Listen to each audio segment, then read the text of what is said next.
Par ma voix, recevez les salutations de toute notre équipe technique, rédactionnelle.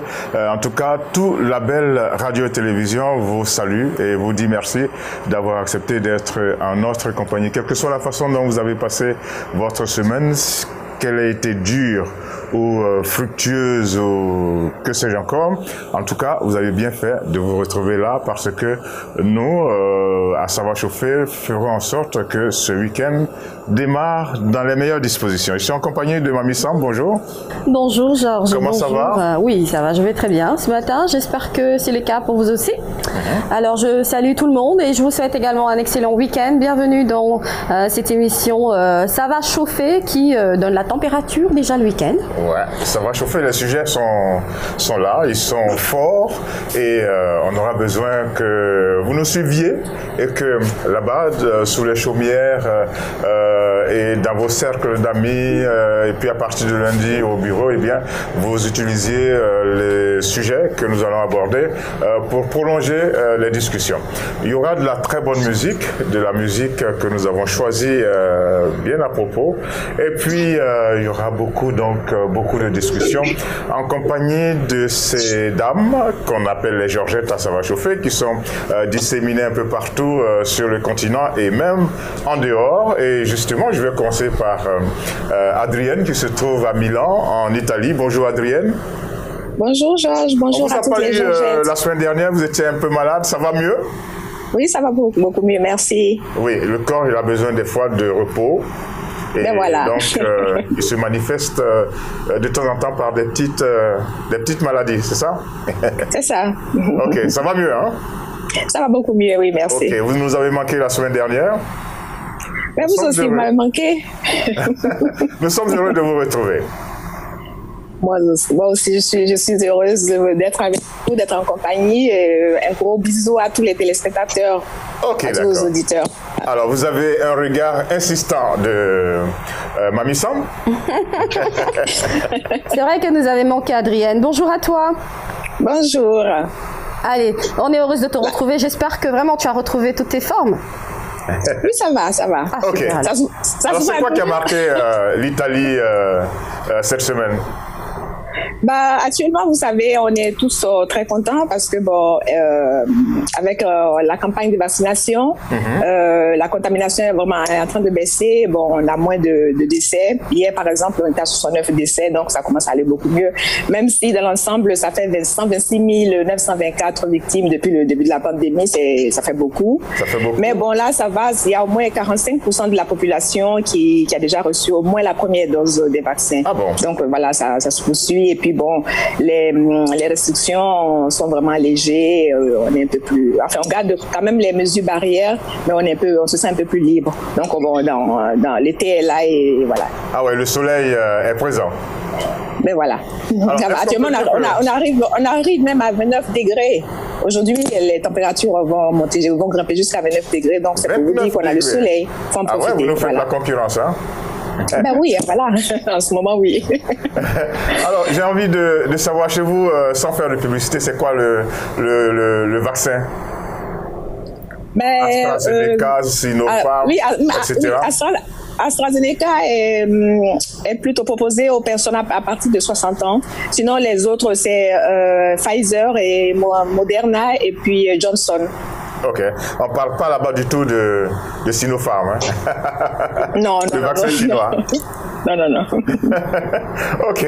Merci bien. Merci d'être là. On va discuter, on va beaucoup parler de ce qui se passe en Europe, notamment en France, mais je crois que ce qui se passe en France concerne l'Italie. On va beaucoup parler de la façon dont les Africains, les Noirs en général, sont traités dans vos pays européens et nous avons des exemples vraiment qui nous font mal au cœur en France. Donc je vous retrouve tout à l'heure.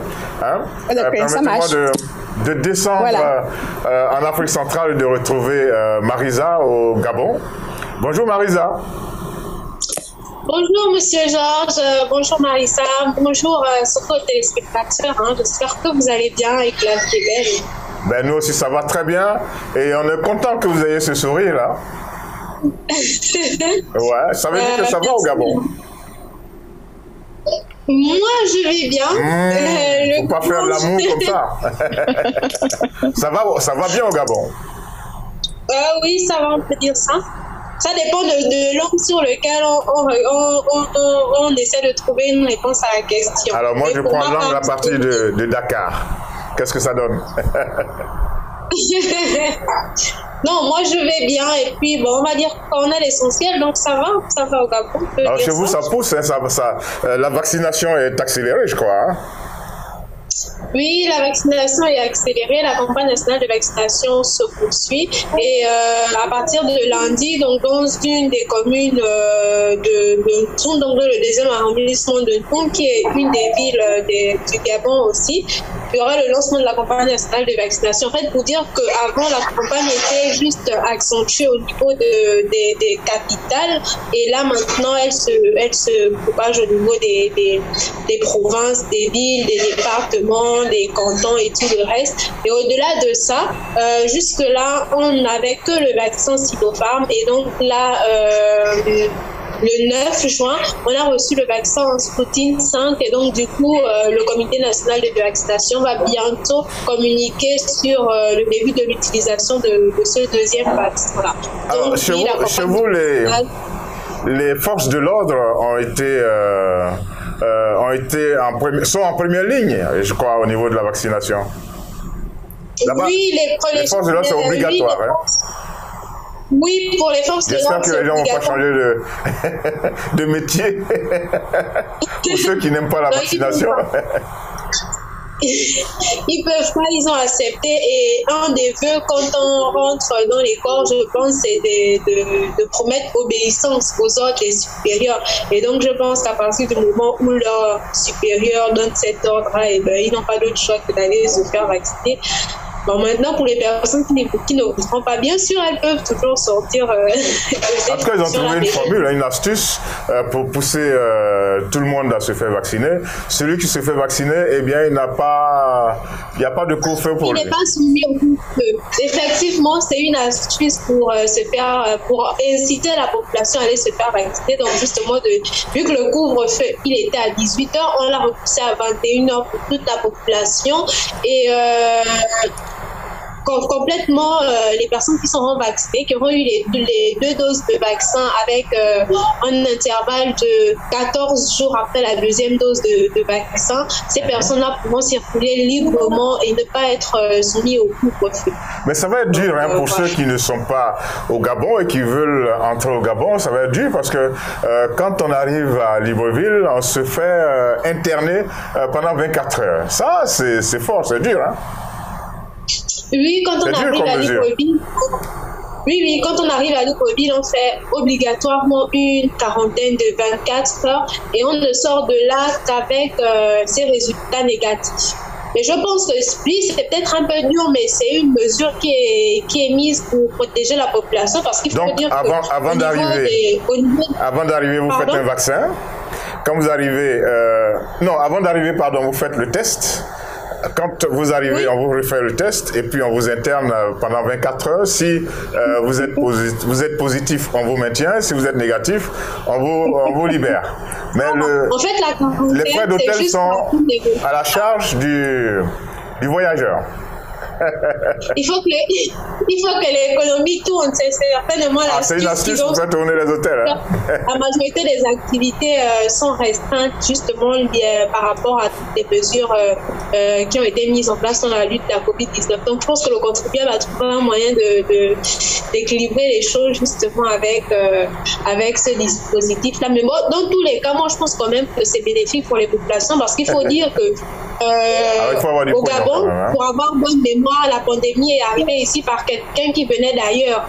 Donc le premier cas contact, c'était un compatriote qui avait résidé en France pendant quelques temps et donc à son retour, il est rentré avec la maladie. Donc je pense qu'à partir du moment où la situation est en train de s'améliorer, il faudrait vraiment prendre les dispositions pour ne pas retomber dans ce qui nous a conduit là. Donc, je pense que c'est un dispositif qui a lieu d'être. Ok.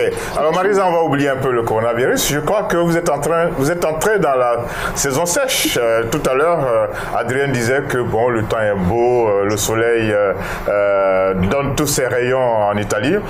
Au Gabon, c'est la saison sèche, je crois. Oui, c'est la saison sèche, mais il faut le dire, une saison sèche assez particulière. Il n'y a pas beaucoup de pluie, il n'y a pas de pluie, j'allais dire.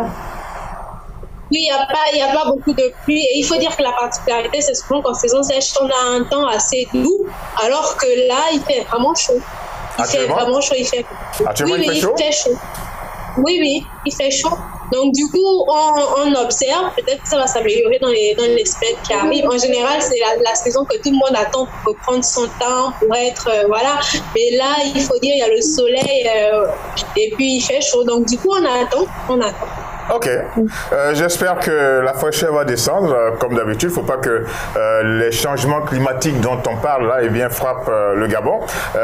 N'empêche qu'il faut faire attention. Alors, on va aller juste à côté du Gabon, c'est le Cameroun. Hein?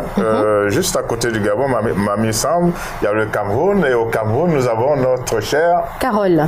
Carole. Alors, je vous laisse en compagnie de Carole. Carole Guissot, bonjour. Carole, Carole, on vous a vu, il ne faut pas vous cacher, hein, on vous a vu tout à l'heure. Ah oui. D'autant plus qu'on vous a vu sans les lunettes. C'est particulier parce que je vous trouve très très jolie sans les lunettes par contre. Ah bon? Ah oui. On va voir ça. Carole. Oui, mamie. Voilà, on n'arrive pas à vous voir. Je disais sans vos lunettes, vous étiez très très jolie. Je ne sais pas pourquoi vous les mettez vos lunettes. Les lunettes, c'est pour voir. Voilà. Donc vous voyez, elle est vraiment très très jolie sans ses lunettes, Carole. Ah bon? Carole, vous pouvez enlever les lunettes pour qu'on voit. Enlevez les lunettes, juste une minute. On va voir si Marisa, si Mamie Samb. Un peu flou, hein. Ce sera un peu flou, mais je vais faire plaisir à Marisa. Ah, mais voilà. Ah ben voilà. Ah, vous êtes très belle sans vos lunettes. donc Carole, vous êtes très belle quand vous ne voyez pas. Merci. Merci beaucoup. Quand vous ne voyez pas, vous êtes très belle. Bon, pour nous voir, remettez les lunettes. Mamie exagère toujours comme ça. Remettez les lunettes pour nous voir, pour qu'on puisse se voir. Je vous vois, mais c'est pas très clair. C'est un peu flou, quoi. Non, on veut que vous nous voyiez de façon nette, claire. Allez-y, remettez les lunettes. Ok, alors c'est quoi cette affaire? On va pas parler de coronavirus au Cameroun. C'est quoi cette affaire de la CAN qui risque d'échapper encore une fois au Cameroun? C'est quoi ça? Alors qu'on a vu que vous avez organisé le CHAN avec de très beaux stades et tout. C'est la CAF qui nous a mis dans les problèmes. Hein. La CAF la Confédération africaine de football. Oui, parce que dès qu'elle a reporté, elle a décidé de reporter la cérémonie du tirage au sort qui devait se dérouler ici le 25 juin. C'est allé dans tous les sens. On s'est dit, ces gens-là, quand ça commence comme ça, peut-être qu'ils veulent réfléchir à deux fois s'il faut vraiment laisser que le Cameroun organise la Confédération. Alors cette cérémonie, pourquoi on la reporte? Pourquoi elle a été reportée? Bon, la CAP, j'ai discuté hier avec le directeur de communication de la CAP, c'est un Camerounais, Alex Févé, qui me disait que c'est pour des raisons de calendrier. Pour des raisons de calendrier, pour que la CAP puisse aligner ses cérémonies avec les cérémonies de la FIFA, l'instance spéciale internationale. Donc c'était pour ça qu'il n'y avait pas autre raison. C'était pour ça que la cérémonie était reportée. Alors, si on récapitule, il y a combien d'années là, le Cameroun devait organiser la CAN, ça lui a échappé. On disait que les infrastructures sportives n'étaient pas en place, mais maintenant les stades sont là. On les a vus très beaux au CHAN. Oui, le Cameroun a de très beaux stades. En fait, ceux qui sont opérationnels, c'est tout ici à Douala. Nous avons de très beaux stades. Le stade de Japoma qui avait accueilli les matchs et les rencontres du championnat d'Afrique des Nations de football. l'année dernière. Donc c'était apprécié par tout le monde. Tout le monde avait un avis favorable sur ce qu'ils ont vu, ce que les supporters ont vu à la télévision. Le Cameroun a fait partie des pays qui ont les plus beaux stades en Afrique aujourd'hui quand on regarde les maquettes. Quand on regarde les maquettes. Maintenant, ces stades-là, ce sont des complexes sportifs. Donc, pour accueillir d'autres compétitions également, de natation, d'autres compétitions, de handball, de boxe et tout ça, il doit y avoir des hôtels. En fait, le cahier de charges de la CAF a changé depuis que Ahmad Ahmad a pris les commandes de la Confédération africaine de football. Vous savez aussi qu'aujourd'hui, la CAN est à 24 équipes, donc il faut beaucoup d'hôtels. C'est beaucoup plus lourd à supporter, oui. C'est beaucoup, 24 équipes. Donc, le Cameroun a commencé à se mettre au pas pour pouvoir abriter toutes les délégations de ces 24 équipes-là. Il y a 5 villes qui sont concernées au Cameroun et qu'on a un problème encore au niveau de Garoua, le site officiel de Garoua. Garoua, c'est dans quelle partie du Cameroun? C'est dans le nord, notre beau nord. Notre belle région de Garoua, dans le nord du pays. Voilà, donc là-bas, comme il y a une poule qui doit résider là-bas, et à cause du coronavirus, on a demandé aux autres hôtels de loger un joueur par chambre, ce qui n'est pas possible avec le nombre de capacités hôtelières de cette ville-là. On est en train de Alors donc, on murmure déjà que cette poule-là ne sera finalement pas logée dans la ville de Garoua et que Douala, à elle seule, la capitale économique, va devoir abriter deux poules si Garoua est finalement exclue. Il y a aussi le stade Olembe, encore appelé le stade Paul Biya à Yaoundé. C'est ce stade-là qui doit accueillir les cérémonies d'ouverture et de fermeture de cette compétition. Et le stade n'est pas fini. On a 6 mois de la compétition. Quand on rend visite, le ministre des Sports fait une descente là-bas. Il rassure les populations de ce que le stade est à 90% du taux de pollution et que les autres 10%, c'est l'aspect esthétique, l'éclairage et tout ça. J'ai eu le directeur des sites, les sites de la Coupe d'Afrique des Nations de football, monsieur Cyril Tolo, qui m'a rassuré que tout devrait être livré d'ici le mois de novembre. La compétition a lieu quand? La période de la compétition. À partir du 9 janvier. Donc, quand on dit que ça, les délais, c'est en novembre, de livraison de ce stade-là, c'est en novembre, c'est quand même un peu juste. Ça fait juste, hein? 2 mois seulement, mais on croise les doigts que ça ne va pas nous filer entre les mains encore cette fois. Oui, parce que les opérateurs économiques ont assez souffert. Beaucoup d'opérateurs économiques ont pris des prêts. Oui. Ont pris des prêts pour mettre à jour leurs hôtels, ont pris des prêts pour ceux qui avaient gagné les marchés publics pour être prêts le jour dit. Si c'est encore reporté, imaginez les pertes économiques énormes. Alors, comme vous avez dit, on croise les doigts et on espère qu'avec tous ces efforts qui ont été, vous voyez, je vais les attacher après l'émission, avec tous ces efforts. Je supplie, j'appelle les marabouts du Sénégal, du Sénégal, aidez-nous, priez pour le Cameroun. Les marabouts d'Afrique. Mamie Sam va transmettre le message.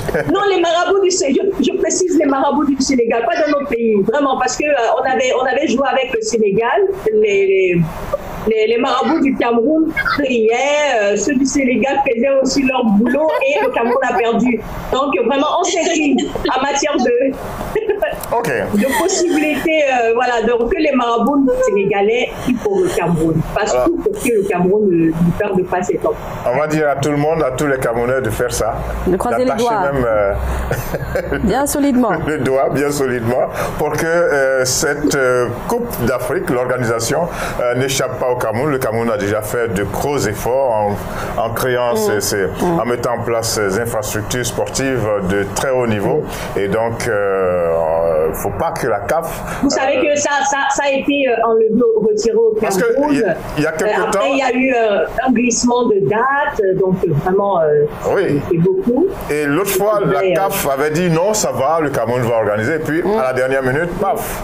Oui, mais je pense qu'ils n'ont pas encore...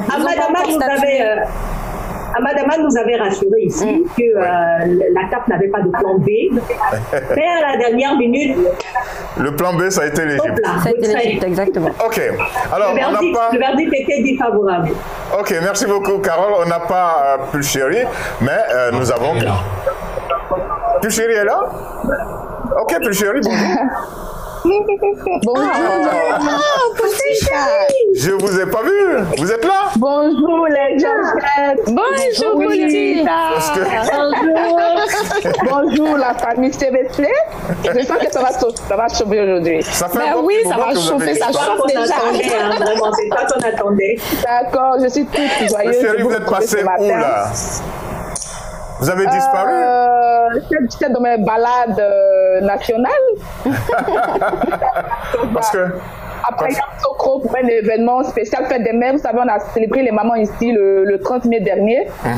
Et après ça, j'ai dû faire un tour au village chez moi à Gagnoa pour soutenir. Au village Ok, d'accord.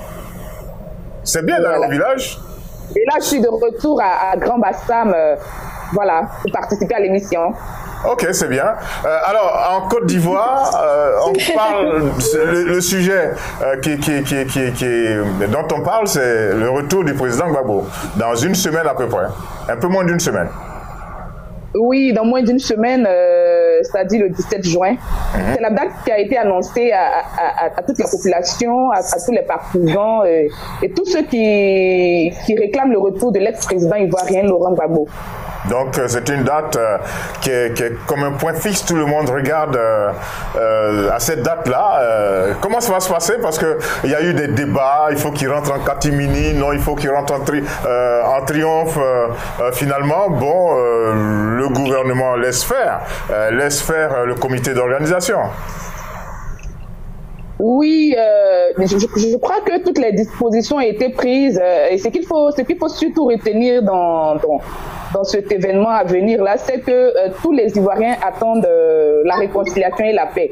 Donc, vous avez dit tout à l'heure que vous avez suivi des débats, des interventions. Eh bien, tout le monde doit se mettre dans cette joie-là pour attendre impatiemment le président Laurent Gbagbo. Je pense que ce soit de façon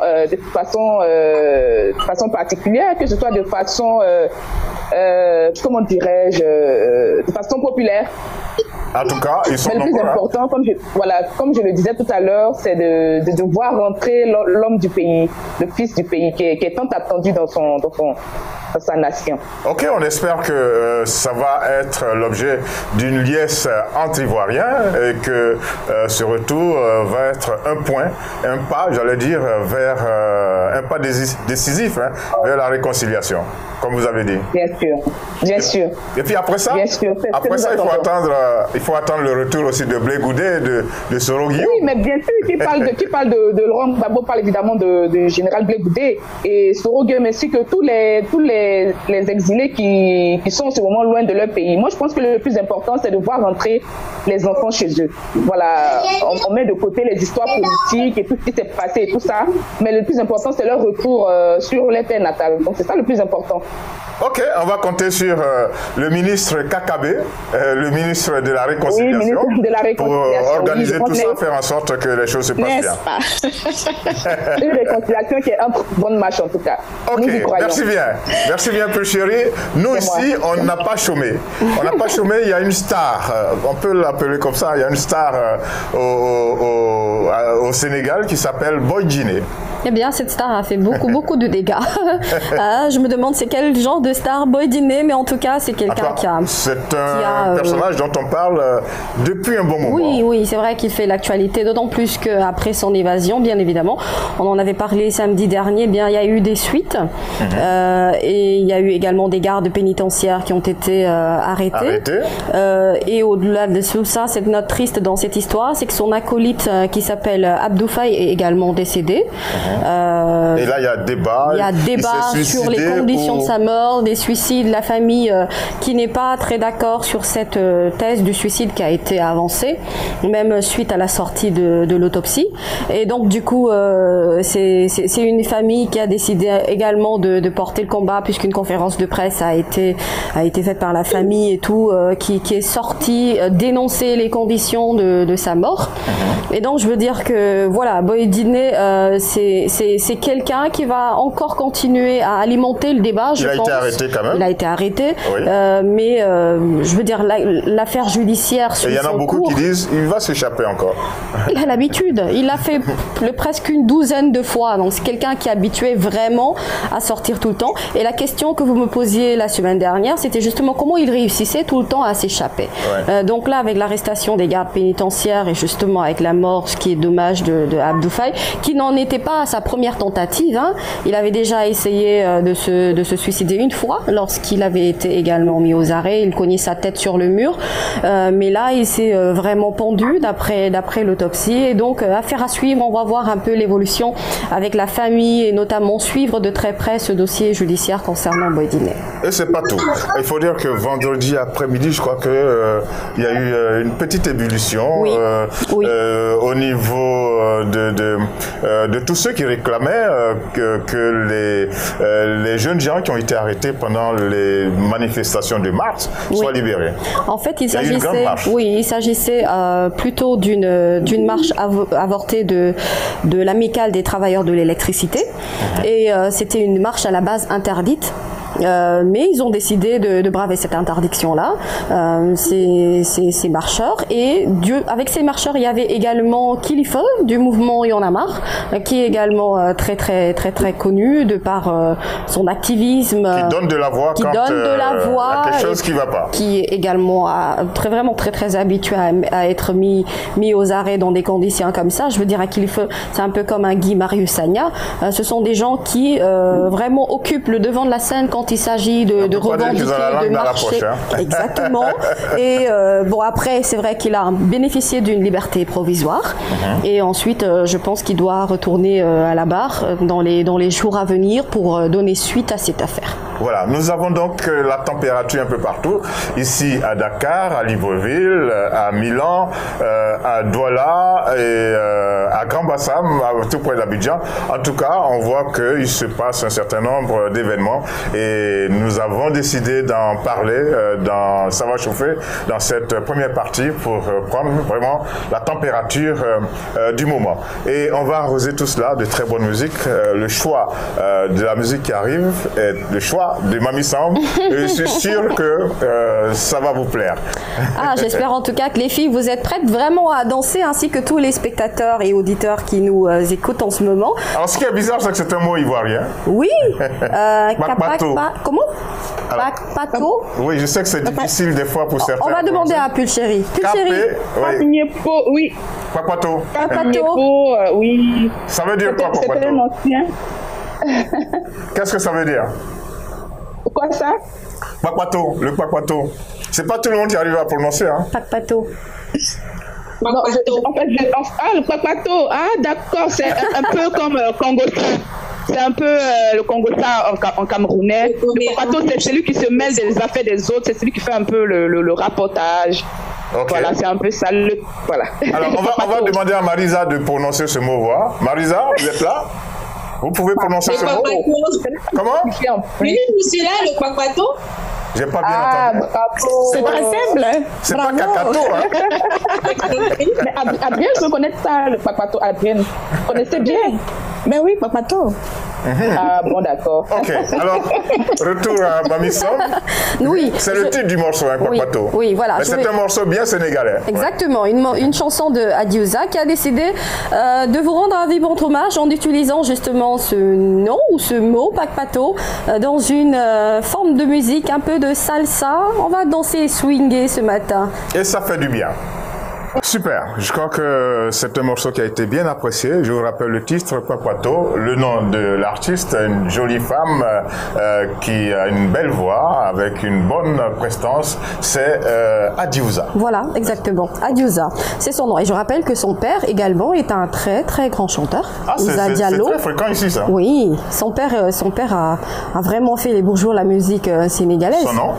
Il s'appelle Ouza Diallo. Ok, alors il faut se rappeler également que Wally Seck, qui marche très fort en ce moment. Oui, également son père qui est décédé il y a quelques semaines, eh bien, a fait aussi les beaux jours de la musique sénégalaise. Comme on dit, la musique se transmet de génération en génération. Et comme on dit aussi, les chats ne font pas de chiens. Voilà. Ok, maintenant on va se fâcher, ok? On va se fâcher, on va faire monter le mercure, on va demander à M. Macron, M. Emmanuel Macron, le président de la République française, de ne pas penser que c'est un sentiment anti-français qui nous anime, parce que nous avons constaté que depuis quelque temps, en France, il y a une sorte d'anti-racisme, qui frappe un peu trop les Noirs, et c'est chaque semaine qu'il y a un gros événement qui dérange tout le monde, et nous avons décidé aujourd'hui d'en parler. En 2021, en France, le racisme contre les Noirs est plus que jamais d'actualité. Tout dernièrement, un dimanche soir, un livreur noir a été violemment pris à partie alors qu'il attendait une commande devant un restaurant de Cergy-Pontoise. Son agresseur s'est jeté violemment sur lui, l'a frappé et lui a proféré des injures racistes. Une femme noire, témoin de l'altercation, a filmé de sa fenêtre l'agresseur qui l'a alors prise aussi à partie. Dans des vidéos publiées sur les réseaux sociaux, des propos scandaleux et des nouvelles formes d'expression de la haine ont été tenus. Toujours récemment, un couple de jeunes gens noirs s'est vu refuser un appartement loué en bonne et due forme pour des noces. Dans cette même foulée, une caissière noire est victime de racisme dans un supermarché à Annemasse par une cliente blanche qui l'a proprement et violemment insultée. En 2020, une altercation a lieu entre une femme noire de 23 ans et un agent de la Société nationale des chemins de fer. Ce dernier la plaque au sol, aidé d'un de ses collègues. Assis sur elle et tentant de la menotter, elle hurle à plusieurs reprises « Pas mon ventre, pas mon ventre ». Son compagnon tente de s'interposer en prévenant les agents qu'elle est enceinte. Mais ces derniers poursuivent leur interpellation musclée sous les cris de la femme noire, au sol et en train de se débattre. On s'en souvient le 19 juillet 2016, l'affaire Adama Traoré qui a bien secoué la France. Un jeune homme âgé de 24 ans, mort après son interpellation à Beaumont-sur-Oise alors qu'il tentait de fuir un contrôle concernant son frère aîné. Autre fait, jeudi 2 février 2017, 4 policiers contrôlent un groupe de jeunes gens. Théo Louaka est maîtrisé par 3 policiers et un 4e tient le groupe à distance à l'aide de gaz lacrymogène. À la suite de cette interpellation, Louaka souffre d'une plaie longitudinale de 10 cm du canal anal et Voilà, les questions sont posées et pour que le président français ne pense pas que nous sommes dans une mouvance, une dynamique anti-française, nous nous sommes mis aux couleurs de la France. Regardez même le pied de notre chère Mamie Samb. Voilà, aux couleurs de la France, nous avons décidé de nous mettre nous, aux couleurs de la France pour dire qu'il n'y a aucun problème. Mais les réalités sont là, elles sont brutes, elles sont difficile à accepter. Nous avons des frères et des sœurs qui sont en Europe, qui sont en Amérique. Il y a cette diaspora africaine et il n'est pas normal que plusieurs années après l'abolition de l'esclavage et tout, eh bien, l'on continue de faire vivre à nos amis, à nos parents, à nos frères et sœurs, eh bien, le racisme. Et nous avons décidé d'en parler. La question est posée à toutes les Georgettes. J'ai vu tout de suite Pulchéry, on va commencer par vous. Pourquoi la France, on a l'impression, hein, c'est une impression, on a un sentiment de... Pourquoi la France laisse faire? Pourquoi de grandes décisions ne sont pas prises? Pourquoi ça continue? Pulchéry. Oui, Georges. Pour moi, je crois que toutes les questions d'éducation. Il faut inculquer déjà dès le bas âge aux enfants, aux élèves, de ce que le racisme est un acte inhumain. Voilà. Et puis beaucoup d'utilisation parce que c'est un acte qui date de pas maintenant, donc de nombreuses années. Et je ne sais pas pourquoi est-ce que les gens pratiquent encore cet acte-là.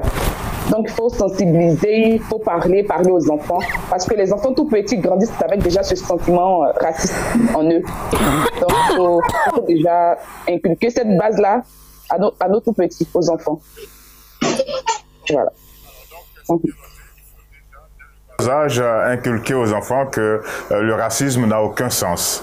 Voilà. Ça n'a aucun sens, c'est-à-dire les enfants, quand ils voient la différence entre la couleur des peaux ou des cheveux, ça arrive aussi que même entre couleurs blanches, même il y a un type de racisme qui existe. Donc, expliquer aux enfants que nous sommes tous les mêmes, les hommes, il n'y a pas de différence entre les hommes, que ce soit au niveau de la couleur de la peau ou de tout autre. Voilà. Ok. On est blague.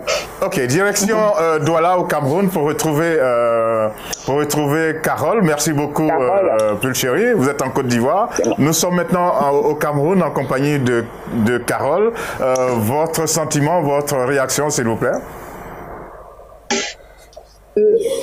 Bon, j'ai ici le rapport 2020 de la commission de la CNCDH française, la commission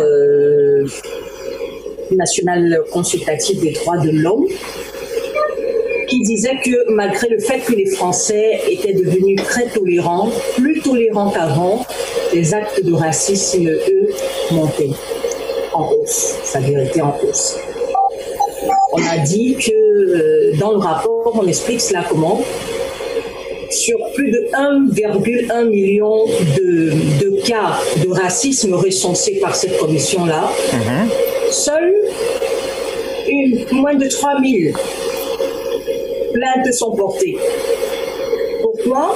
Parce que même au niveau des commissariats, il y a encore du racisme. Oui, on a vu comment des fois les policiers... ceux qui sont victimes de ce racisme, oui, ceux qui sont censés vous rendre justice, eux aussi, vous pouvez être confrontés à du racisme dans les commissariats. Donc les gens, les victimes ont peur d'aller porter plainte. Il y a eu juste 393 condamnations sur près de 3600 plaintes. Vous voyez que le reste là, un très grand décalage entre la justice et l'injustice. Donc, je ne sais pas, j'ai l'impression qu'on aura à lutter pendant des années contre ce fléau-là. Ça a des racines tellement profondes. Je ne sais pas, quand on parle des actes racistes dans le monde, on a toujours cette image d'un enfant blanc et d'un enfant noir qui s'embrassent sur les réseaux sociaux, qui ne connaissent pas ce que c'est que le racisme. Donc ça veut dire quoi? Ça veut dire que, comme le disait Pulchéri, c'est l'éducation. C'est comment l'enfant grandit. Où est-ce que l'enfant grandit? Si chaque fois, si les parents ne sont pas racistes, l'enfant ne sera pas raciste. Et nous savons très bien, nous le rappelons très bien. Il n'y a pas que le foyer familial, il y a aussi la société. Oui, il y a la société. En fait, c'est un racisme, ça peut être entre les individus, ça peut aussi être un racisme systémique. C'est-à-dire que vous êtes dans un pays qui n'accepte pas que le noir soit égal au blanc. Parce que dans ce pays, la population est blanche. On se rappelle très bien des paroles, des propos très controversés de Marine Le Pen. On s'est dit qu'avec la situation, la crise sanitaire du Covid, de la Covid, il y a des Français qui ont perdu leur emploi. Il y a des Français qui n'arrivent pas à avoir un toit décent. Pourquoi? Parce qu'il y a tellement d'immigrants en France. C'était ces déclarations. Il y a des partis nationalistes en Europe. Mais ce qu'elle oublie, c'est qu'il y a des Français, il y a des Italiens, il y a des Allemands, il y a des Norvégiens, il y a un peu de tout en Afrique également, en tant que travail. Vous avez raison de le dire. Vous avez raison de le dire. C'est-à-dire que ce n'est pas seulement la race noire qui est victime de racisme, il y a les Juifs qui sont victimes de racisme, il y a des Asiatiques qui sont victimes de racisme en France. Mais chez les Noirs, c'est beaucoup Mais c'est par échelle, c'est-à-dire... C'est beaucoup plus fréquent concernant les Noirs. Ça, on ne va pas se le cacher. C'est beaucoup plus fréquent, mais antisémitisme, dans le rapport de la commission, c'est 50%, hein, les deux. 79% ici, 79% là. C'est-à-dire noirs et juifs sont victimes de racisme au même niveau. Donc je pense qu'il y a une certaine... Comme je l'ai dit, hein, si le parent n'est pas raciste, parce qu'on ne naît pas raciste, on ne naît pas raciste. C'est la société qui nous montre que, voilà, il ne faut pas considérer l'autre comme ton égal. La société qui corrompt l'homme. Parce que je sais combien de couples il y a entre noirs et blancs. Les couples mixtes, comme on dit. J'ai énormément de sœurs qui sont mariées à des blancs. Et quand ils viennent ici, ils sont à l'aise. Ils sont tellement à l'aise que quand on leur parle même de racisme, ils disent que ça n'existe pas parce qu'ils ne sont pas éduqués ainsi. Donc je pense que ça passera beaucoup, on aura beaucoup. On n'est pas près de sortir de l'auberge, mais petit à petit, avec de l'éducation, surtout au niveau des gouvernements, il faut aussi que nos chefs d'État mettent la main à la pâte, hein, parce que face à ces actes de racisme, on n'a jamais entendu un chef d'État africain faire une sortie de condamnation des actes de racisme. Alors c'est bien noté, merci beaucoup Carole. On va aller juste à côté de vous au Gabon retrouver Marisa. Ce qui est étonnant, c'est que des fois dans des disciplines, des compétitions sportives comme le football, eh bien on voit des actes de racisme dirigés contre les Noirs. Qu'est-ce que vous en dites, Marisa? Alors moi, je vais d'abord revenir sur un point de vue, déjà de dire que les actes de racisme ne montent pas. C'est juste qu'avant, il n'y avait pas les médias sociaux, il n'y avait pas les nouvelles technologies pour rapidement filmer et relayer l'information. C'est quelque chose qui a toujours été là, mais qui n'était pas relayé. Aujourd'hui, avec les téléphones, les smartphones, on peut rapidement relayer l'information et quelque chose qu'on aurait pu faire au niveau du quartier se retrouve au niveau mondial et ça devient difficile à étouffer. Donc, pour ma part, le racisme a toujours été là jusqu'aujourd'hui. Il est filmé, on va le dire comme ça, et il est relayé.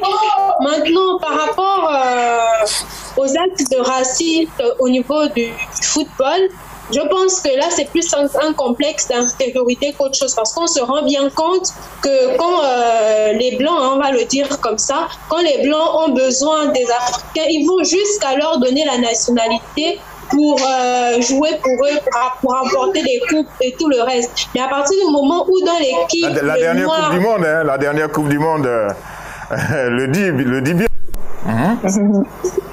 À partir du moment où le noir qui est dans l'équipe est beaucoup plus talentueux que le reste de l'équipe qui est peut-être blanche ou encore que l'équipe adverse, que la personne qui est en face de lui qui est blanche, c'est à ce moment-là que la personne lui faut faire des injures par rapport à sa couleur de peau. Donc moi je pense qu'au niveau du sport c'est plus un complexe d'infériorité. Quand on se rend compte que sur le terrain il est beaucoup plus fort que nous, c'est peut-être le moyen de défense vu qu'il n'arrive pas à se défendre sur le terrain, il n'a pas la compétence qu'il faut, il prend le petit chemin pour se défendre et essayer de déstabiliser l'adversaire. Donc ça c'est ce que je pense au niveau du football.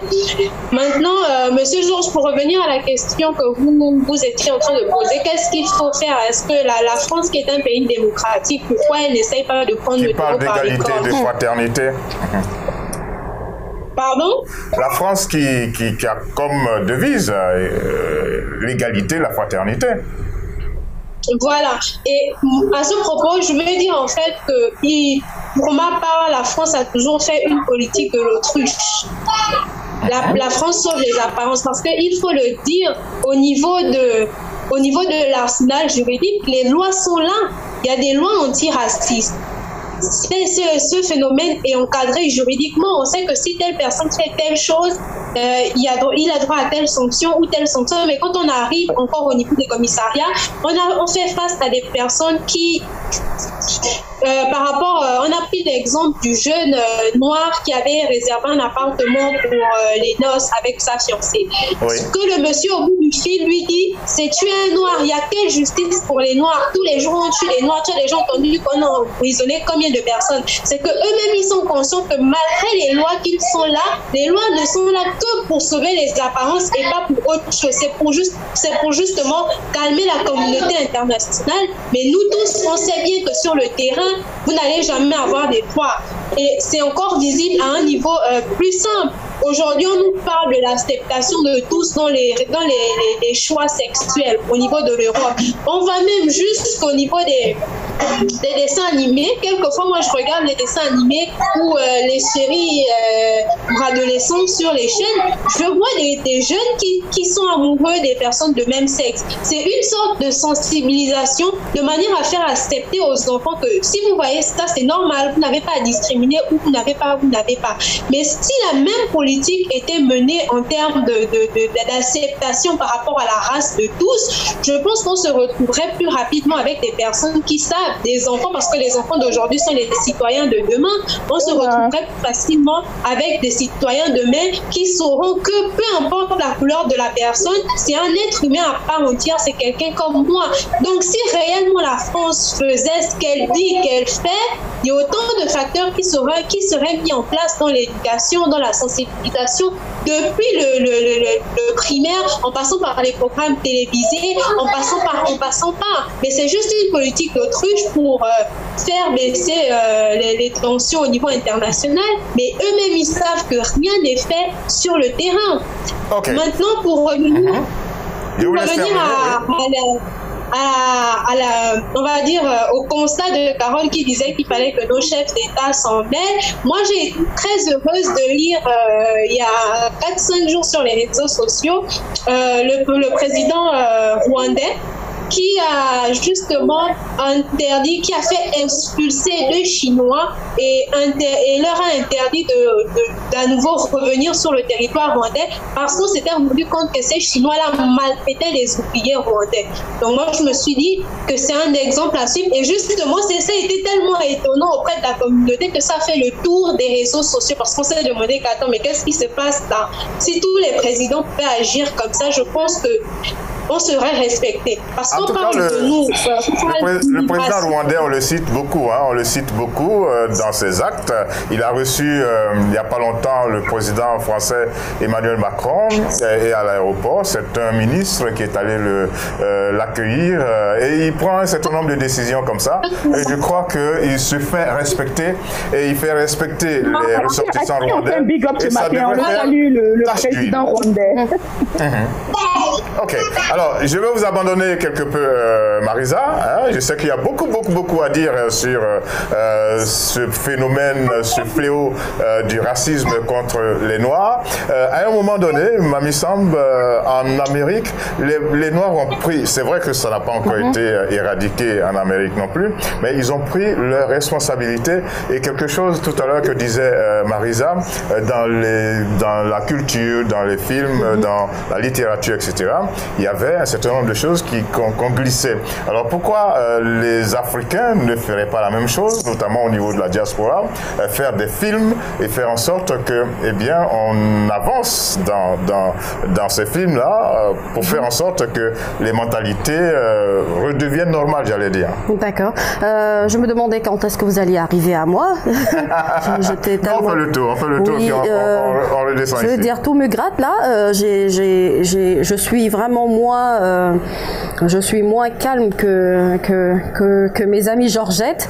J'avoue, avant de répondre à votre question, que quand j'ai visualisé un peu toutes ces vidéos et regardé en suivant l'actualité, mais tout ce qui se passe dans le monde, les Noirs qui sont vraiment objets de maltraitance en France et même dans une certaine partie un peu de l'Afrique, surtout les Maghrébiens, c'est vrai, souvent qui ne supportent pas les Noirs.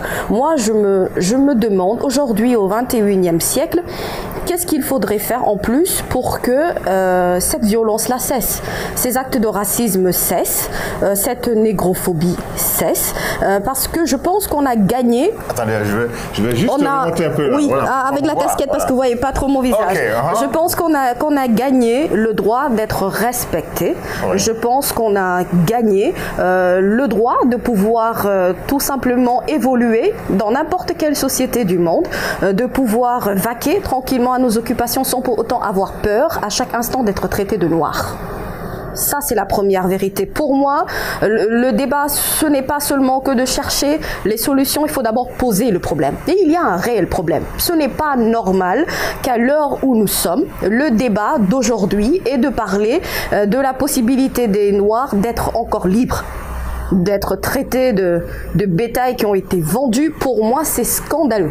J'ai été vraiment chagrinée, je le suis encore une fois de plus. On me dira que je suis un peu révolutionnaire, mais pour moi, je pense que la lutte commence déjà par donner le ton. Une sorte de révolte. Oui, même si c'est une révolte intellectuelle. Par exemple, l'approche des Américains avec l'affaire George Floyd. Qu'est-ce qu'on a vu? On a vu qu'il y a eu même des œuvres qui ont été peintes à son image. On a vu des artistes s'affirmer dans différentes disciplines qu'ils sont, que ce soit de l'art plastique à la musique. Ça a été un facteur déclencheur. C'est vrai, il y a eu des violences avant, mais l'affaire George Floyd, c'est quelque chose qui a marqué les États-Unis pendant une longue période. Quelques jours après l'affaire George Floyd, il y a eu encore un incident. C'est ce que je dis. Donc finalement, c'est vrai, il y a une part d'éducation, naturellement, dans la conception un peu des choses. Mais moi, ça, je peux le comprendre si c'était encore nos ancêtres. Je veux dire, on voit tout ce qu'on a passé, mais l'histoire de l'Afrique est une histoire qui mérite vraiment tout le respect du monde entier. Alors pourquoi jusqu'à présent ces problèmes sont toujours là? Moi, je pense que c'est parce que d'abord, les Africains, en fait, ont l'habitude de pouvoir prendre sur eux-mêmes et de ne pas dénoncer. De laisser des choses se passer, autant de par nos gouvernants, autant de par les gens qui les supportent. Aujourd'hui, ces Français ou d'autres nationalités, mais plus les Français, mais ils sont libres de rentrer dans n'importe quel pays africain ici. C'est rare, ou presque moi j'entends, mais vraiment rarement, un Français qui a été soit agressé, qui a subi des violences policières à cause de sa couleur de peau, c'est des choses. Attendez, mais je veux dire, un Noir se marie avec un Français, mais qu'est-ce qu'il y a d'extraordinaire? C'est tout ce qu'il y a de plus normal. On fait tous partie d'une race humaine. Donc on a le droit de pouvoir aimer, être avec qui on veut et accepter cette couleur noire qui dérange tant apparemment, mais il faudrait vraiment l'accepter, que des actions soient menées. J'ai adoré qu'il y ait une marche qui s'est tenue justement cette semaine-ci pour dénoncer ces actes de manière tellement récurrente et surtout que la jeunesse prenne conscience que c'est une perte autant pour eux que pour nous-mêmes de vivre constamment dans cette ambiance de conflit. Ok, beaucoup à dire concernant ce problème et volontairement j'ai fait le tour, on est passé par la Côte d'Ivoire, le Gabon, le Cameroun, on a transité par ici à Dakar au Sénégal et maintenant Adrienne, vous êtes là-bas, vous êtes en Europe, vous êtes en Italie et ce qui se passe en France n'est pas forcément différent de ce qui se passe en Italie. Comment est-ce que les Noirs sont des fois pris à partie et qu'est-ce qu'il faut faire, Adrienne? Le 3 juin dernier, malheureusement, on a assisté au suicide d'un jeune éthiopien de 20 ans qui a été adopté par des Italiens. Bon, il était un jeune espoir du club AC Milan, sauf que il n'a pas été retenu. Donc, il travaillait comme serveur, je crois, dans un restaurant. Malheureusement, il s'est suicidé en laissant une lettre d'adieu en disant que les gens ne l'acceptaient pas. Quand il était plus petit, tout le monde l'aimait, tout le monde l'admirait, il était respecté, tout le monde était curieux. Et puis du coup, maintenant, on le traite on dit même qu'il est le responsable. Il est responsable du fait que les jeunes Italiens n'ont pas de boulot parce que dans le restaurant où il travaillait, c'est comme si entre guillemets, il avait volé un poste d'emploi à un jeune Italien blanc. Donc à force de vivre toutes ces inégalités, malheureusement, il a choisi de se suicider. Moi, je peux vous dire, c'est vrai que moi, ça fait longtemps que je suis ici, je l'ai vécu sur ma peau. Mon premier poste d'emploi où je devais être embauchée, dès que j'ai fini les 6 mois de stage, la responsable du service de comptabilité fournisseur où je travaillais, elle m'a regardée, m'a dit, vous avez fait un travail excellent, sauf que vous êtes la première femme africaine noire qui est venue travailler dans cette Je vous dis que c'est une très grosse société de la place. Hein. Ils m'ont regardé droit dans les yeux. Ils m'ont dit non, que bon, pour la couleur de peau, on ne pouvait pas m'embaucher après 6 mois de stage. Oui. Et ça vous a été dit directement? Directement, on m'a regardé. Et pourtant, si vous voulez, j'ai été recommandée par le Pôle emploi. Donc, bon, normalement, ça devait... Donc, j'ai fait le rapport, mais qu'est-ce que vous voulez? À cette époque encore... J'ai envie de vous demander comment vous faites pour tenir.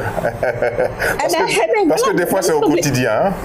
Ben oui, c'est le quotidien, c'est vrai. Même, je peux vous dire, il y a plein d'anecdotes qu'on pourrait citer, que je pourrais vous raconter. Je prendrai toute l'émission.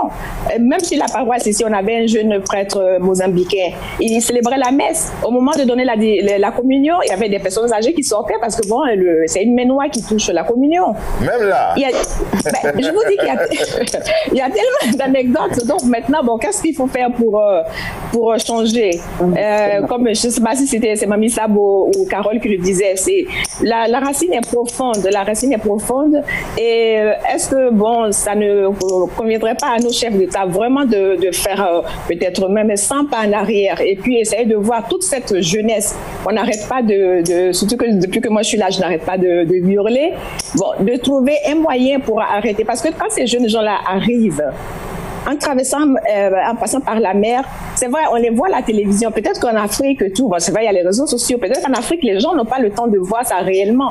Mais quand les gens sont assis dans leur salon, peut-être au moment du déjeuner, ils voient ces pauvres personnes en train de se débattre la pointe. Mais ils s'en fichent éperdument. Ils se disent que vous n'avez rien. C'est pour ça que Marie Le Pen peut dire ce qu'elle pense.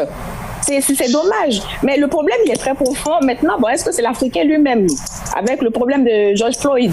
Est-ce que vraiment nous devons nous lever et puis pour commencer à réagir, c'est-à-dire créer des ennuis, leur provoquer vraiment provoquer des situations assez difficiles, et puis peut-être que bon, ils vont prendre les choses au sérieux. Dans les commissariats, vous allez porter plainte. Mais les gens prennent même pas le temps de vous écouter. C'est vrai qu'ils font semblant des fois. Bon, comme on l'a dit, plein de jeunes gens continuent de souffrir. Moi, je les vois ici. Je vous dis que c'est triste. Même si on pouvait dire aux jeunes gens ne venez plus parce qu'on ne vous donne pas d'emploi, vous allez vous retrouver devant les grands supermarchés avec vos casquettes là pour demander l'aumône. À quoi ça sert? Peut-être que l'Africain lui-même doit prendre conscience et puis essayer de rester sur son continent et voir ce qu'il peut faire. Parce qu'ils font tout ça, mais en fin de compte, ils ont besoin de nous. Bon, c'est bien noté. C'est difficile.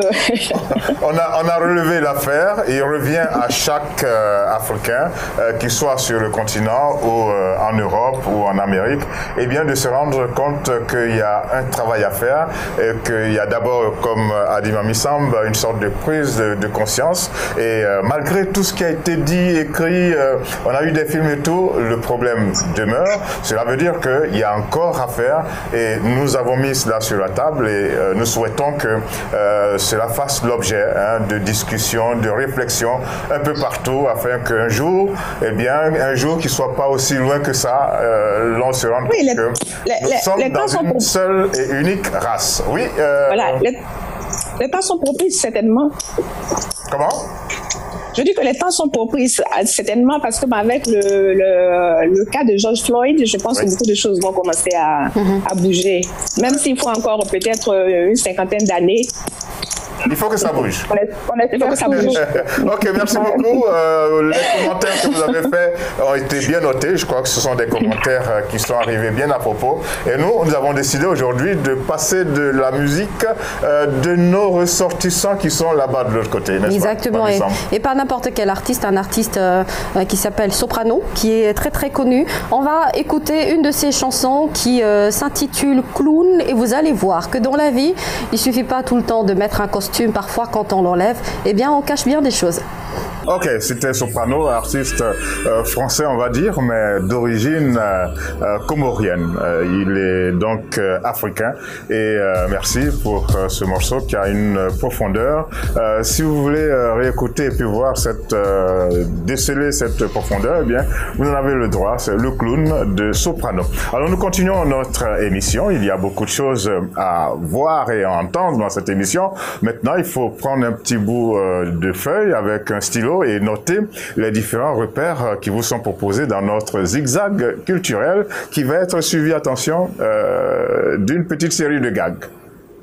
À la découverte de Sidney Poitier, le premier noir à avoir été distingué par un Oscar, référence cinématographique pour ses paires de couleurs et exemple de détermination pour les Afro-Américains. Passionné de cinéma, il enchaîne les petits boulots pour survivre et fait un passage éclair dans l'armée américaine. Après ça, il intègre l'American Negro Theater à l'âge de 15 ans. Il y travaille comme machiniste afin de payer ses cours. En 1946, à Broadway, il joue dans une pièce dont le casting est entièrement composé de comédiens noirs, Lysistrata. Cette œuvre lui permet de lancer sa carrière. Quelque temps plus tard, il décroche un rôle dans La Porte s'ouvre de Joseph McAnwitch. Sidney Poitier, par son art, participe à la lutte contre le racisme, car il interprète des rôles réalistes confrontant les Blancs aux difficultés que leur système oppose aux Noirs américains. Dans sa soif d'égalité, il a la volonté de n'incarner que des rôles portant un message et dénonçant la situation. En 1955, il offre l'une de ses meilleures performances dans le rôle de Gregory Miller dans Graines de violence. Il demeure acteur mais partage désormais l'affiche et devient réalisateur de longs métrages plus éloignés des questions raciales. Il aura réalisé 7 films au total en parallèle de sa carrière d'acteur.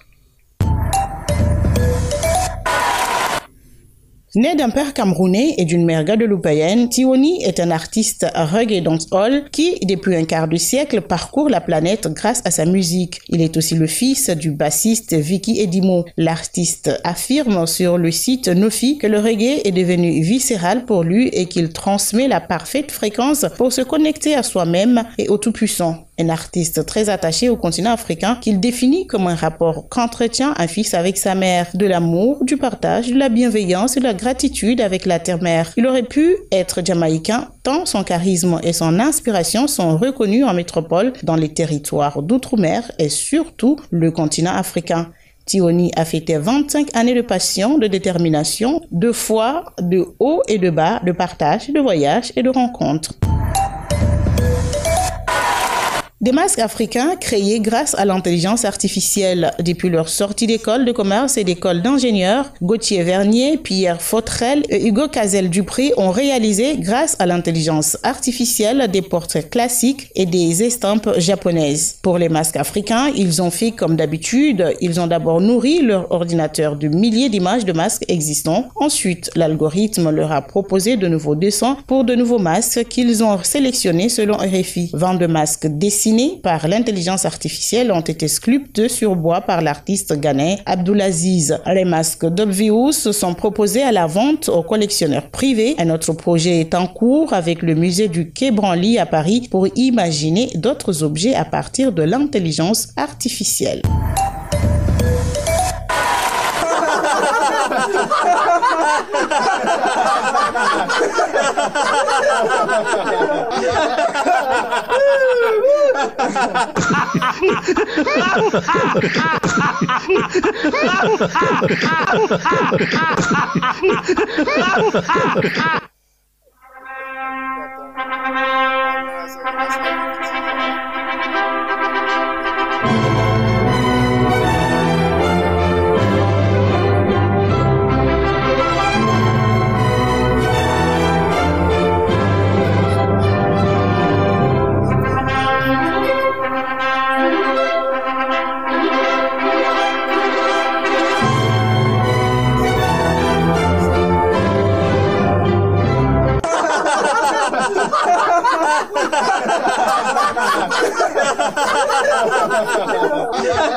Ok, d'accord. Macron, on va essayer d'en reparler tout à l'heure. Cette gifle est très importante, elle a été retentissante, elle a eu une vibration qu'on a ressentie un peu partout sur la planète. Maintenant, nous vous proposons notre rubrique méritocratie. Voici une dame qui est en train, en ce moment, d'être célébrée lors d'un colloque, un colloque dont elle fait l'objet. Cela veut dire que c'est une grande tête, c'est une grande dame. Elle est d'origine camerounaise, mais elle est installée en Côte d'Ivoire depuis très longtemps. Il s'agit de Were Liking.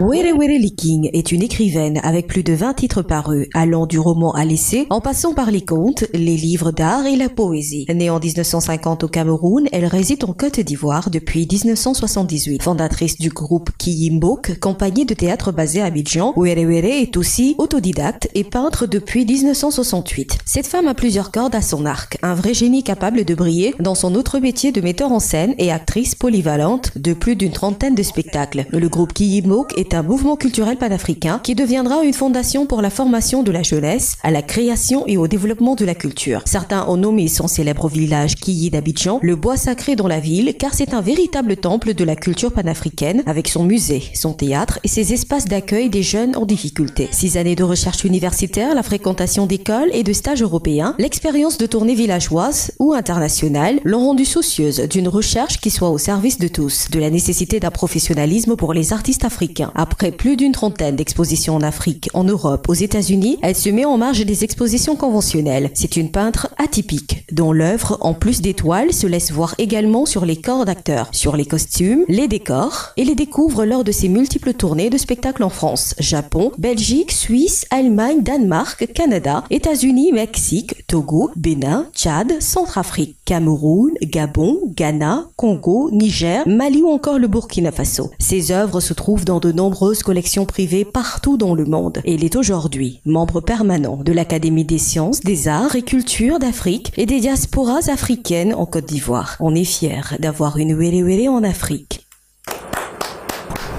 Oh là là là là là là là là là. En tout cas, bravo à... On a bien mérité. Une grande dame. C'est une grande dame. On va ramener cela comme sujet de discussion lors d'un prochain Ça va chauffer. Hein, mais on va faire comme d'habitude, on va saluer son mérite avec... on a eu beaucoup de difficultés à faire un choix.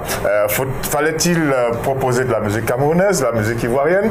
Alors on a choisi tout simplement de prendre la musique de son époux qui s'appelle Pape Niepo, qui a été un de ses élèves. Hein, un de ses élèves au village qui... Voilà, c'est ça. Et on a choisi Pape Niepo. Oui. Si vous connaissez Manu Gallo, si vous connaissez Dobé Niaoré, si vous connaissez Boni Niaoré, etc., ce sont des gens qui ont été formés. Oui. Je vous laisse terminer. Il y a Onakami aussi, Onakami qui est l'ex-membre du groupe Les Reines Mères, qui a été initié par Were Were Liking elle-même. Ouais.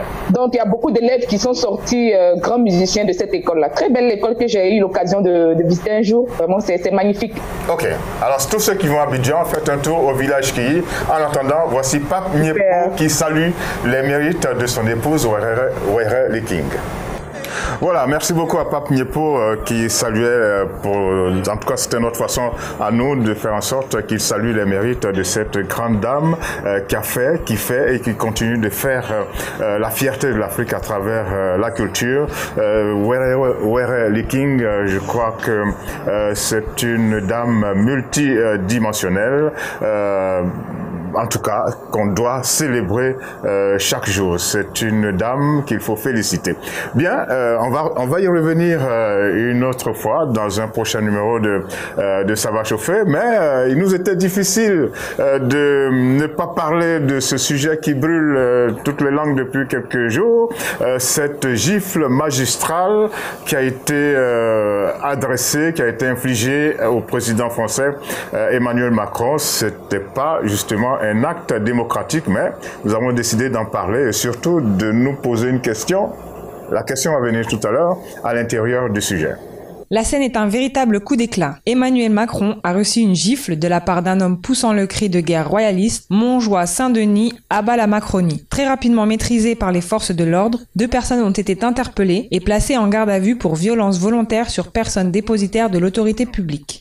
Le président de la République française effectuait dans le département de la Drôme la 2e étape de son tour de France des territoires. Emmanuel Macron venait de quitter les lieux pour en ressortir finalement peu après pour saluer la foule. Le chef de l'État français a beau relativiser, la scène restera comme une image marquante de son quinquennat. Ce n'est pourtant pas la première fois qu'il se fait agresser. Avant d'être président, il avait reçu un œuf sur la tête. Sans oublier que Nicolas Sarkozy s'est copieusement fait insulter au salon de l'agriculture.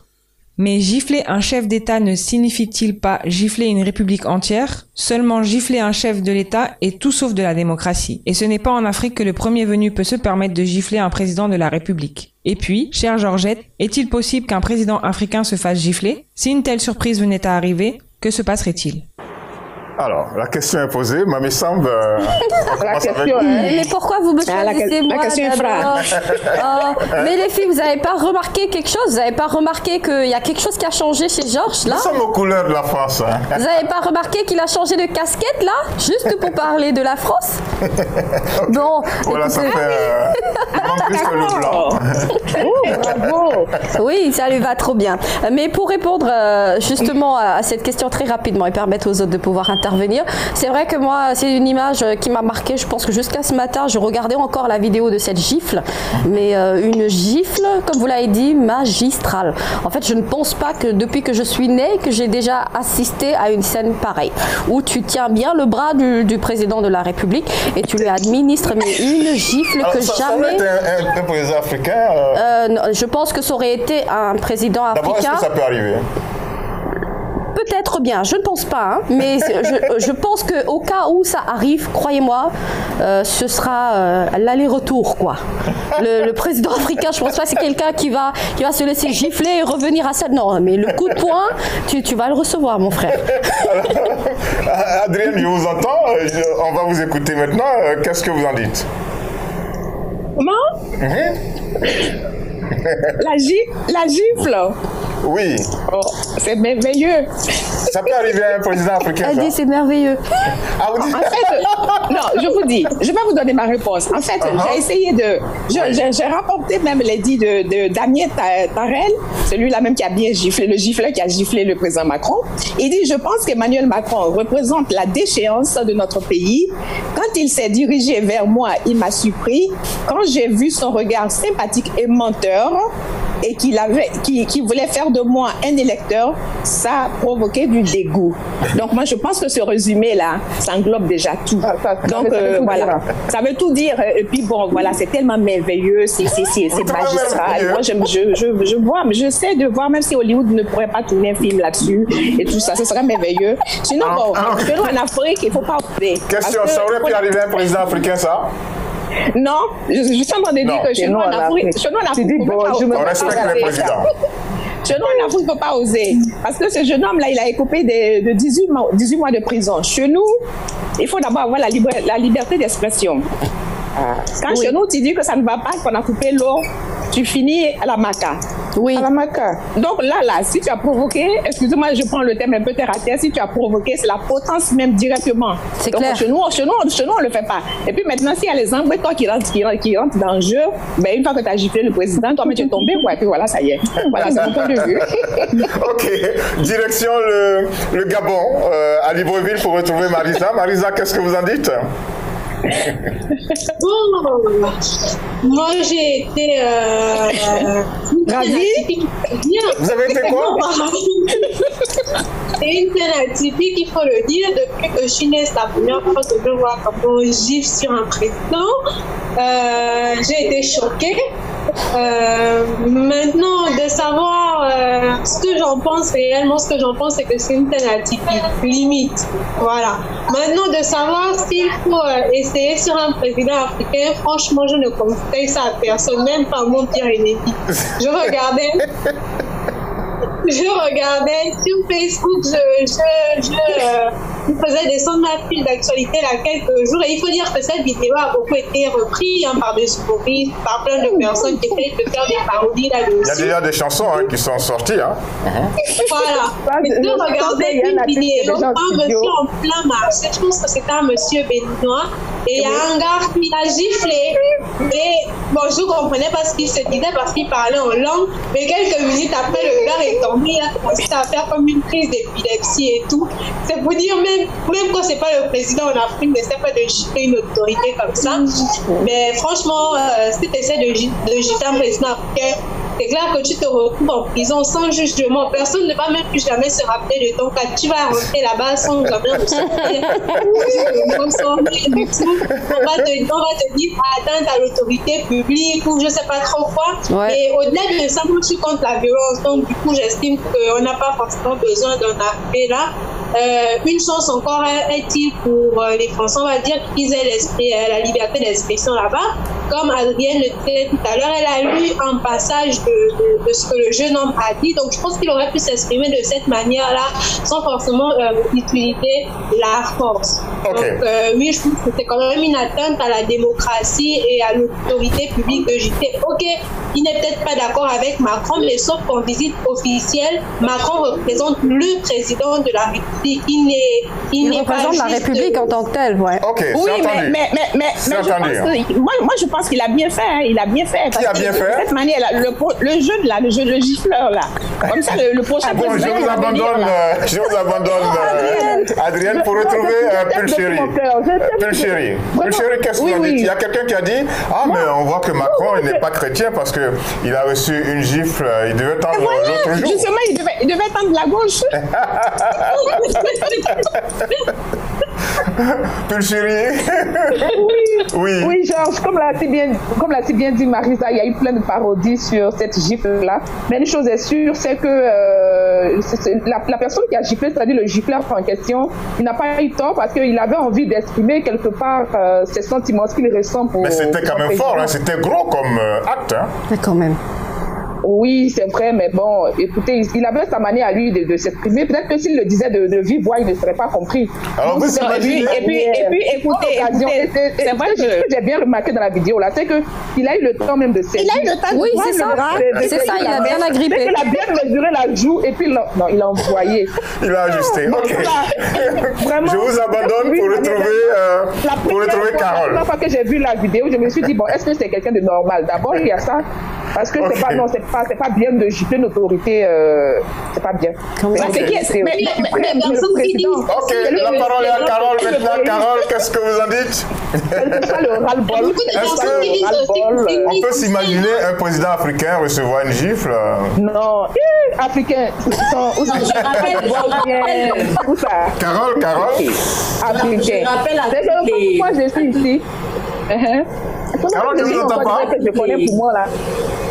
Pour nous-mêmes, tu dis bonjour déjà, même en te met un président. Comme l'a dit Adrien tout à l'heure, on ne peut pas essayer même. On va pas essayer. Ok, puis chérie, on va laisser Carole s'exprimer. D'accord.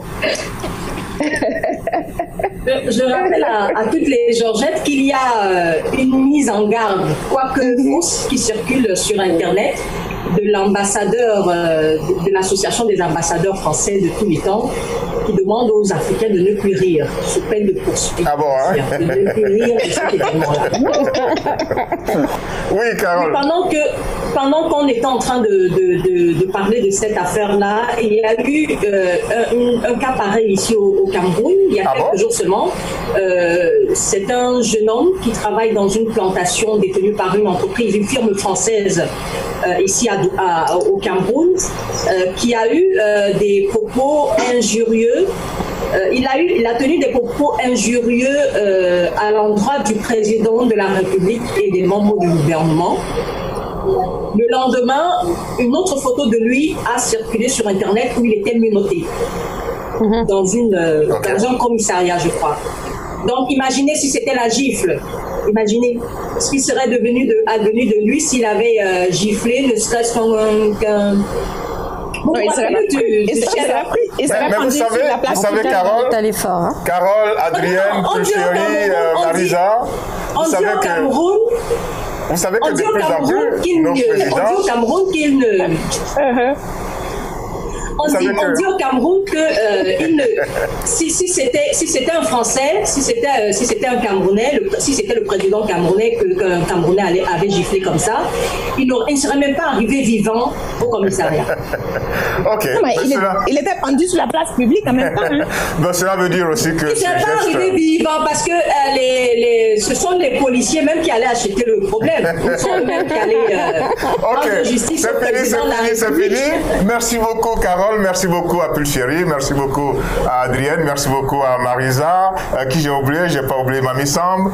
Merci beaucoup à Adrienne, j'ai dit Adrienne. Adrienne. Oui. Georgette, merci beaucoup. Je vous souhaite un très très très bon week-end.